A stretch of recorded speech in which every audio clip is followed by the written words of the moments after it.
All right, bud. I'm going to do a bit of outside stuff before I do the analysis. So I've seen the videos, obviously you watch the videos, liking what I'm seeing, mate. No real complaints there.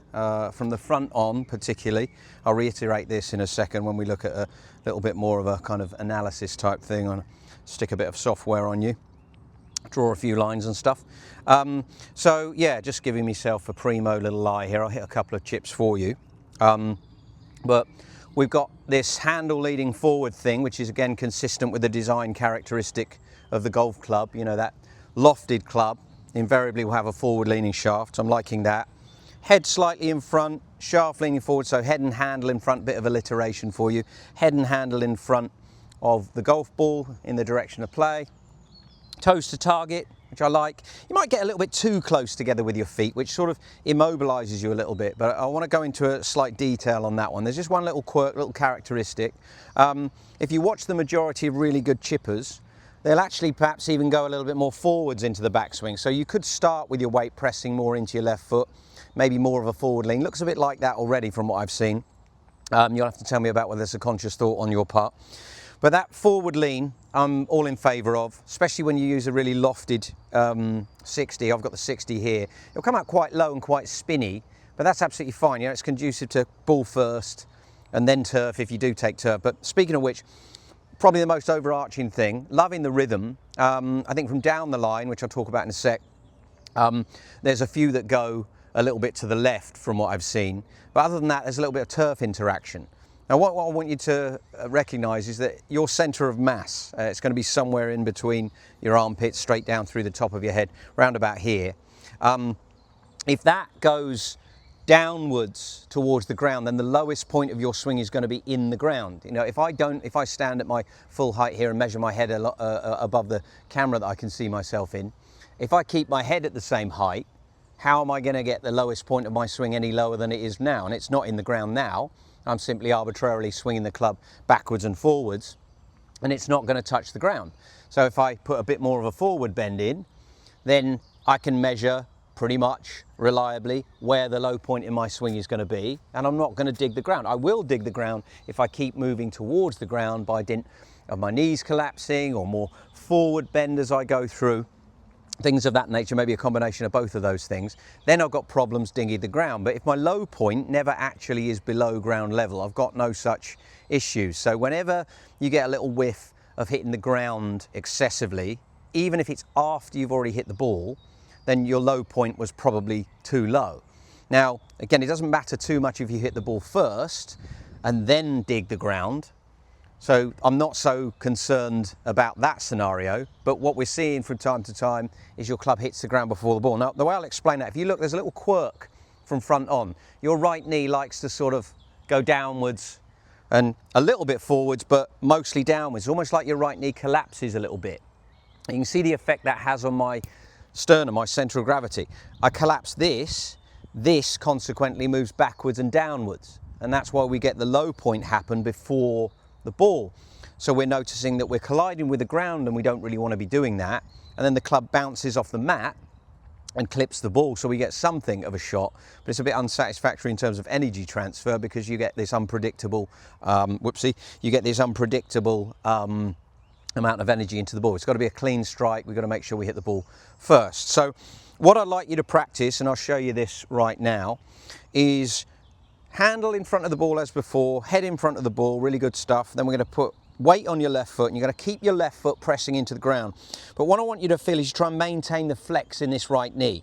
So again, it's a little bit like patting your head and rubbing your stomach at first, but your cellar is the perfect environment to be able to work on this without worrying too much about the outcomes in terms of like how it affects your score. It's not such a big thing. If you miss hit a shot, you can just go again. So again, we go handle forward, head forward, toes to target, all the good stuff.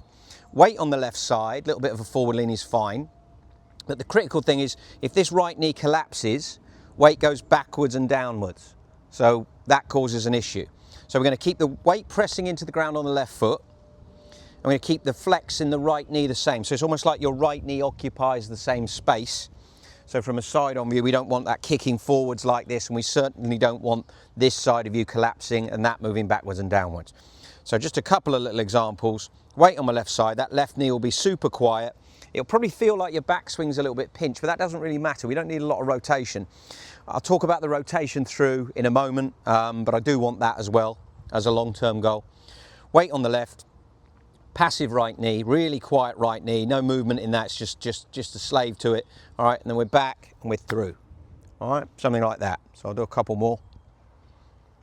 All right, so forward lean, I'll come back a bit more square onto the camera. Forward lean, lean the spine forwards, lean the handle forwards, those kind of vibes.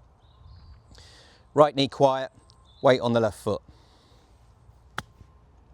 All right, you get nice clean strikes every time. Did take a little bit of the ground there. It's not going to bother me because I hit the ball first. So just got to watch out, and this leads into the next point I'm going to make. Again, remembering that you can watch this video back ad infinitum. Excuse me, just had some almonds and stuck in the throat. You can digest it. I know you like everything super concise and bullet pointy, which is fine. But I think it's important that, you know, I'm saying this in a way that I'm expecting you to watch this video more than just the once and remember everything in it. That's really rather the point. You can go back and pick the bones out of it. But the major things: forward lean, quiet right knee, keep your weight on your left foot, keep the right knee quiet the whole time.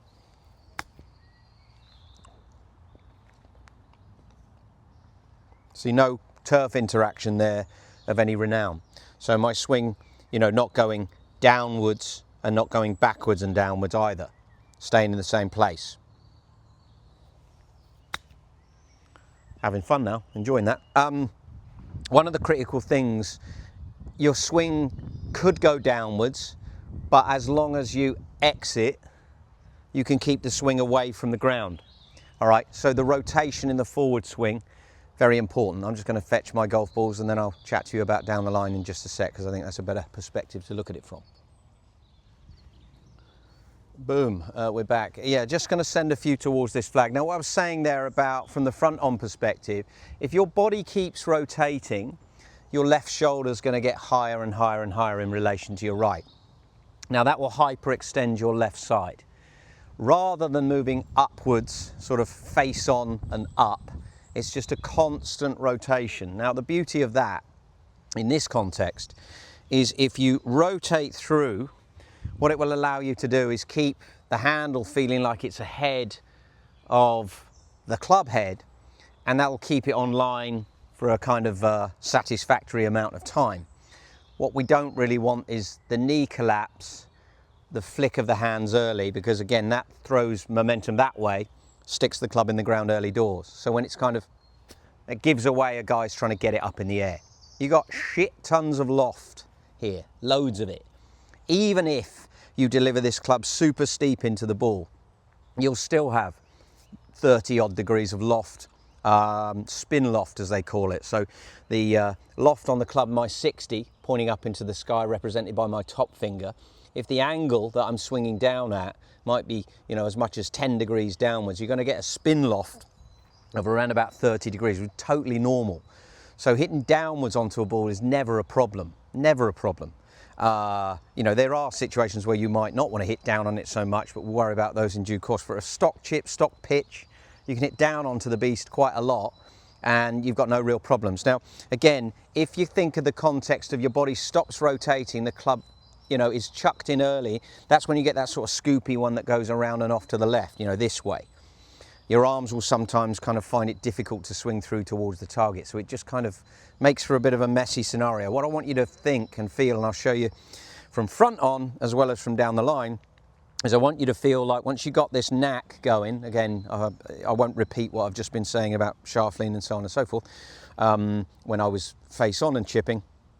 But what I'm going to suggest is as you hit through, I want you to feel like your hands, your club, your belt buckle, your chest, they all are together rotating through. You know, they don't really quit that. You don't sort of, the body rotation stalls and then the hands and club overtake. A little bit like you'll remember from the idea of hitting on your right, you know, with your full swing, which I think must have served you well by the sound of it, the way you hit. And certainly, you know, what I've seen of your video of your full swing, it's very much looking like you've embraced that, you know, the idea of opening up the body and hitting on your side there, hitting on your right. So I'll pitch a couple slightly bigger than the shots I was playing a minute ago. You can probably see the flag out there in the distance just about flapping around, white one. All right, but when I look at you from down the line, sometimes, you know, that handle's right in close up to your thighs, almost disappearing between them, which I think is a little bit obstructive. You know, we want to get a bit more room there. I like the high handle. I like the sort of handle high thumbs down from this perspective. And you'll note that we don't really need much backswing for this shot, so there doesn't need to be a monstrous rotation. We're certainly not trying to take the club around our arse here. All right, so high handle, thumbs down is the way I describe it, sort of that way. It feels like your hands are going this way. All right, so handle high, handle up, thumbs down, a good way to think about it. All right, bit of space, maybe a little bit more tilt in your posture here, even on quite a relatively small shot. Not too much, not a crazy amount, but again, I think you're sort of crowding it a little bit, and that means we've got to sort of usher the club through, and then perhaps the body rotates afterwards. But it's really important. Watch how much I rotate through these as we hit through. So almonds, don't eat them. They're just doing my head in, doing my throat in. So handle high, thumbs down, toes to the target, forward lean, head in front, blah, blah, blah. I mean, I could go on, but this, for me, this is just the way I play this shot, but just documenting it for you. All right, we're going to turn through. So straight back and up, straight back, rotate through. Straight back, rotate through. All right. Hit this one a little bit bolder this time. Handle up, thumbs down, toes to target, shaft leaning forwards, straight back, rotate through.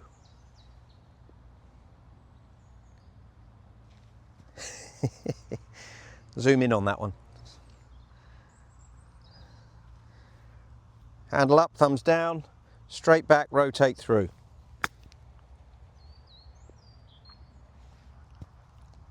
Terrible bounce. Last one, this time with feeling.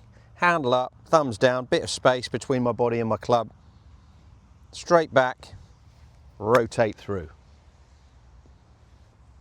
All right, all super clean, get the job done. Don't want any of these slaffy duffy ones. No. That'll do, donkey, that'll do. I'm gonna green light the forward shaft lean. I'd like your nose, your head, your center of mass a little bit further ahead, as in front of the ball. If you think about where your centre of gravity is, I'd like your head just a little bit in front, something like that. Okay, and your centre of gravity just a little bit in front of that line, something like this. All right, so you'll know that as probably putting it slightly further back in your stance. It only needs to be a smidge, it doesn't need to be much, but every little counts. Okay, and then when we look at, yeah, I mean, I would suggest a little bit of lean to the spine. Wouldn't be any harm if you want to put some more weight on your front foot. Keep your front foot pressing into the ground. Take the club back. All right, this one, we can see the trail knee sort of collapsing.